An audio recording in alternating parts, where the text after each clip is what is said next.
கிபி 1003 சோழ பேரரசு தனது உச்சத்தில் இருந்த காலம். அந்த நேரத்தில் ராஜராஜ சோழன் ஒரு கனவு கண்டார்.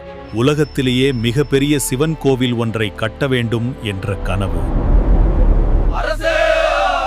இரவு கோவிலுக்குள் யாரோ நடக்கிற சத்தம் கேட்கிறது. ஏய், யாரங்க?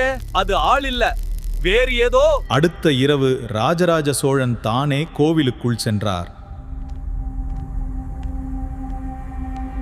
இந்த கோவில் இன்னும் 1000 வருடம் நிற்கும். அந்த குரலை கேட்ட பிறகு ராஜராஜ சோழன் ஒரு முடிவு எடுத்தார். அந்த நாளிலிருந்து வேலை ஒருபோதும் நின்றதே இல்லை. 1000 வருடங்கள் கடந்தும் அது இன்னும் நிமிர்ந்து நிற்கிறது. தமிழ் வரலாற்றின் மறைந்த கதைகள் தெரிஞ்சுக்கணுமா? சப்ஸ்கிரைப் பண்ணுங்க.